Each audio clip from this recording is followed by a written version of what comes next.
Hujambo na karibu kwa mara nyingine tena mtazamaji wa The World News katika kipindi hiki cha ulimwengu wa siasa.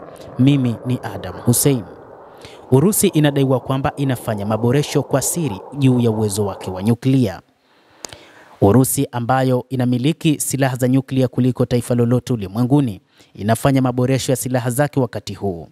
Kwa miaka kadhaa sasa mamlaka za Urusi zimekuwa zikifanya kwa bidii na kwa siri sana uboreshaji mkubwa wa vifaa vyao vya nyuklia vya kijeshi, kulingana na gazeti la Ujerumani la Spiegel.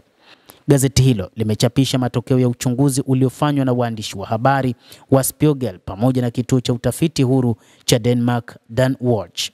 Kama ilivyoelezwa katika uchapishaji, wafanyakazi wa miundo hii yote miwili walipata ufikiaji wa mamia ya michoro ya kina na hati zingine za siri zinazoonyesha jinsi Urusi inavyoimarisha uwezo wake wa nyuklia kwa kutumia mfano wa msingi wa uzinduzi wa Yasny ulioko katika mkoa wa Orenburg kusini mwa milima ya Ural. Yasny ni mojawapo ya pointi 11 katika eneo la Urusi ambapo makombora ya masafa marefu ya ardhini, ikiwa ni pamoja na yale yenye vichwa vya nyuklia, yanaweza kurushwa. Kulingana na taarifa hizo ni kwamba hali imekuwa ya kuvutia sana, na kwa jumla waandishi wa habari walichambua hati zaidi ya milioni 2 zinazohusiana na ununuzi wa jeshi la Urusi ambazo Danwatch ilitoa kwa utaratibu kutoka kwa hifadhi data ya umma kwa miezi mingi. Hata hivyo, ukubwa wa kazi hiyo unaweza kutathminiwa kwa macho kwa kulinganisha tu na picha za satelaiti za eneo hili zilizochapishwa na waandishi wa habari zilizochukuliwa kwa miaka kadhaa.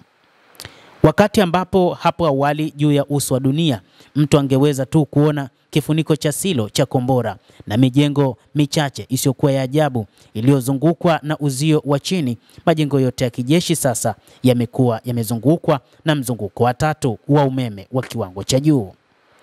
Kamera za uchunguzi zimewekwa kila mahali na hatua muhimu za ulinzi zimechukuliwa, ikiwa ni pamoja na sehemu za kurushia risasi zinazodhibitiwa kwa mbali, maguruneti ya waya tatu na mifumo ya kisasa ya ulinzi wa anga. Katika baadhi ya picha watu wanaweza kutambua majengo mahususi kama vile minara ya uchunguzi iliyopo katikati ya eneo lenye uzio. Kwa miongo kadhaa watafiti wamekuwa wakifuatilia ukuzaji wa uwezo wa nyuklia wa Urusi kwa njia hii haswa kwa kutumia picha za satelaiti, inaandika Danwatch, chapisho linalojulikana kwa uchunguzi wa hali ya juu. Hata hivyo, satelaiti haziwezi kuangalia chini ya paa mbali ya kupenya chini ya ardhi, na hivyo hapo awali ufuatiliaji wa kambi za nyuklia ulikuwa mdogo kwa hili. Na kutokana na uvujaji mkubwa wa hali wa baadhi ya siri kutoka kwa vyombo vya usalama vya Urusi, waandishi wengi wa uchunguzi wameweza kujifunza zaidi juu ya nini hasa kipo katika eneo lililofungwa rasmi kuwa na hadhi ya chombo kilichofungwa cha kiutawala katika eneo hilo. Lakini kwa nini Urusi inafanya maboresho ya silaha zake za nyuklia? Chambuzi wa mambo anasema kwamba si silaha za nyuklia pekee, lakini makombora mengi ya enzi za Usovieti yanafanywa maboresho ya hali ya juu. Makombora ya masafa marefu, ya masafa ya kati na masafa mafupi pia yapo katika kufanyiwa maboresho.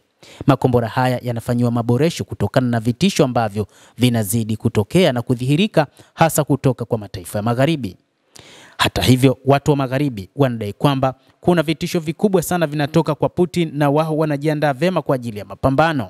Na ndio maana wakati huu rais huyo wa Urusi ameagiza maboresho ya makombora yake ili tu waweze kupambana na mataifa hayo ya NATO ambayo yanaendelea na mazoezi mazito kwa ajili ya mapambano. Mnamo Machi mosi mwaka 2018, rais wa Urusi Vladimir Putin alitoa hotuba ya kufurahisha huko Moscow akitangaza kuundwa kwa safu nzima ya mifumo mipya ya silaha za nyuklia pamoja na makombora mengine ambayo ingeipeleka nchi hiyo hatua moja mbele katika ushindani wa silaha na nchi za Magharibi.